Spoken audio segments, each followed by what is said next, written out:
برادری کہہ رہی ہے کہ میری رسم یہ ہے پوری کرو، بیوی کہتی ہے ہماری عورتوں کی رسم یہ ہے پوری کرو، رشتہ دار کہتے ہیں یہ پوری کرو، معاشرہ کہتا ہے یہ پوری کرو، مالدار لوگ اپنے ایک سٹیٹس والے لوگ کہتے ہیں وہ اس کی شادی ہوئی اس نے یہ کیا اس کی یہ کیا تو ہم یوں نہ کریں، تو سٹیٹس کہتا ہے یوں کرو، برادری کہتی ہے یہ کرو، بیوی کہتی ہے یہ کرو، رشتہ دار کہتے ہیں یہ کرو۔ یہ سارے بت ہیں، یہ سارے بت ہیں، اور توحید یہ پوچھتی ہے بندے ان کو پوجنا ہے یا قالوا ربنا اللہ، اللہ کی عبادت کرنی،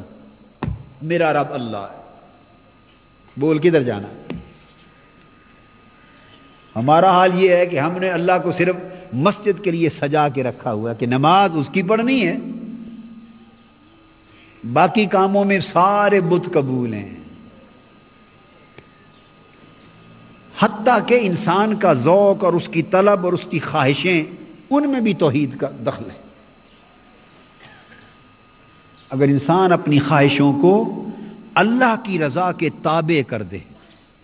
یہ توحید آ گئی، من میں توحید اتر گئی، اس نے خواہش کو چاہنے اور نہ چاہنے کا معیار اگر یہ بنا لیا کہ میرا اللہ کیا چاہتا ہے، اللہ کیا چاہتا ہے، جو اللہ چاہتا ہے میں بھی وہی چاہوں، اور جسے میرا اللہ میرا رب نہیں چاہتا میں بھی اس کو چاہنا چھوڑ دوں۔ تو اگر یہ سوچ زندگی میں داخل ہو گئی تو من میں توحید آ گئی۔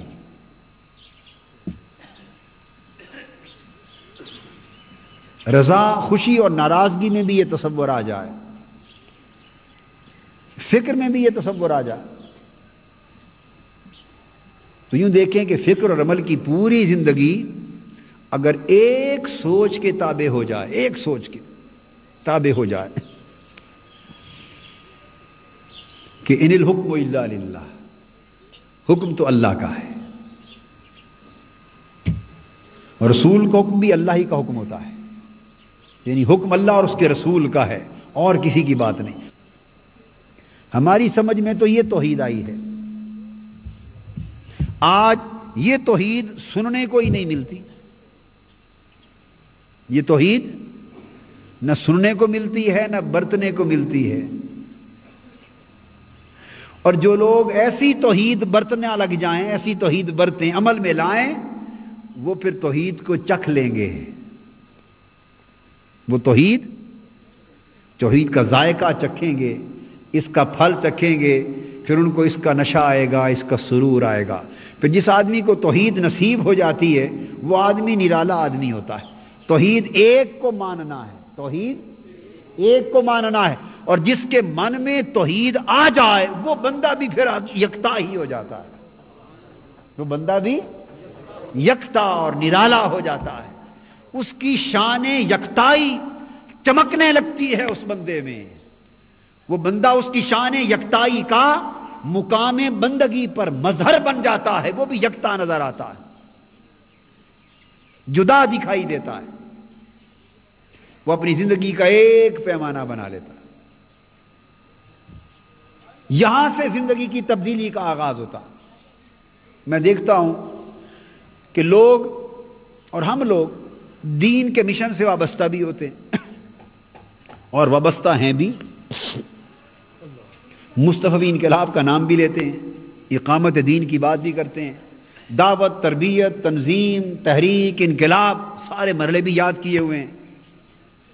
قرآن کی تلاوتیں بھی کرتے ہیں، مشن کی دعوت بھی دیتے ہیں، رفیق بھی بنے ہوئے ہیں، سارا کچھ کیا ہوا ہے، اور جب ان کی ذاتی زندگی، ان کا ذوق، ان کا مزاج، میری لفظوں پر غور کریں، ذوق، ان کا مزاج،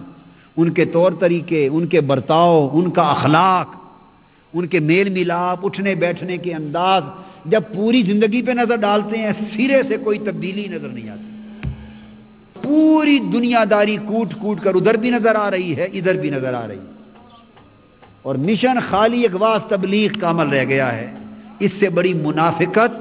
اور مداہنت اللہ رسول کے دین کے ساتھ کوئی نہیں ہو سکتی۔ اللہ پاک نے یہودیوں کو فرمایا تھا کہ اوروں کو واعظ کرتے ہو اور اپنی جانوں کو بھول جاتے، اپنے اندر تبدیلی نہیں لاتے، اوروں کو کہتے ہو کہ تبدیل ہو جاؤ، انہیں کتابیں پڑھ پڑھ کے سناتے ہو، خود کو نہیں بدلتے، قرآن کو بدل دیتے۔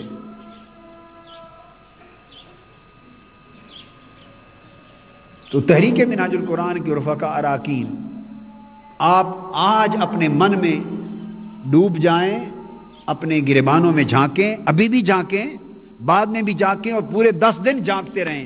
یہ فیصلہ اب آپ کے ہاتھ میں ہے کہ مشن سے منسلک ہونے کے بعد آپ نے اپنے طور طریقوں میں کتنا انقلاب برپا کیا ہے، اپنے اخلاق کتنے بدلے ہیں، اپنے معاملات کتنے بدلے ہیں۔ گالی بند ہو گئی ہے آپ کی زبان سے، کسی کو برا بھلا کہنا، کسی کو پھاڑنا کھانے کا عمل بند ہو گیا ہے، ظلم حق تلفی کا عمل بند ہو گیا ہے، کسی کی غیبت چغلی شکایت بند ہو گئی ہے، بد اخلاقی بند ہو گئی ہے، کسی کو بے عزت کرنا بند ہو گیا ہے، تکبر کرنا بند ہو گیا ہے، رعونت بند ہو گئی ہے، کسی کے ساتھ حسن خلق، کسی دوسرے کا درد، خدمت خلق کا جذبہ، نیک طبی، نیک فطرتی، نیک خلق، اسی کی مصیبت میں کام آنا۔ کیا یہ انقلاب آ گیا ہے زندگی میں؟ اگر ہماری اپنی زندگیاں اس تبدیلی سے آشنا نہیں ہوئی تو ہم معاشرے میں اور نظام میں کیا تبدیلی چاہتے ہیں؟ اس محاذ پر محنت کی ضرورت ہے، اور آپ ان 10 دنوں کے اعتکاف سے جب اٹھ کر جائیں، ایک ہماگیر انقلاب زندگیوں میں آ چکا ہو، ایسے لگے کہ یہ آدمی آپ کے گھر والے اور دوست احباب اور محلے والے کہیں کہ یہ گیا تھا تو کچھ اور تھا، آیا ہے کچھ اور۔ بول چال کے انداز بدل جائیں، میٹھا بولا کریں، کڑوا نہیں، اخلاق سے بولا کریں، بدخلقی سے نہیں، معاملات میں بڑا ستھرا رہا کریں، زبان کا پاس کیا کریں، عہد کا ایفا کیا کریں، بد عہدی نہیں۔ تو بڑا کچھ بدلنے کو پڑا ہوا ہے۔ تو توحید ایک تبدیلی کا نام ہے، بولیے، توحید ایک تبدیلی کا نام ہے۔ اگر اخلاق، معاملات اور عادات و خصائل برے رہے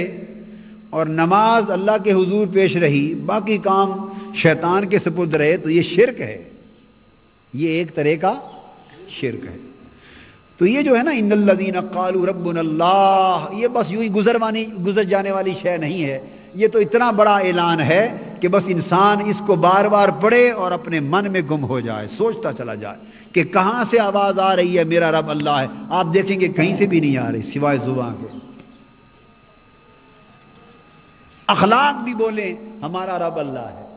عادات بھی بولیں ہمارا رب اللہ ہے، معاملات بولیں ہمارا رب اللہ ہے، طور طریقے، مزاج، اٹھنا بیٹھنا، ارے پورا طرز زندگی کا ایک ایک انگ بولے ہمارا رب اللہ ہے، کہ اللہ کی رضا، اللہ کا حکم، اللہ کا امر، اللہ کی پسند زندگی کے سارے نظام کی طرح اس طرح چھا جائے جس طرح مرغی اپنے بچوں کو پروں میں لے کے اوپر چھا جاتی۔ جس سم دیکھیں اللہ کی رضا کی جھلک نظر آئے انسان کے اندر، جب ساری کی ساری زندگی ایک اللہ کی رضا کے تابع ہو جائے گی ظاہراً و باطناً، تو سمجھ لیں کہ اس بندے کو توحید مل گئی، اس کو توحید مل گئی۔ سبحان اللہ۔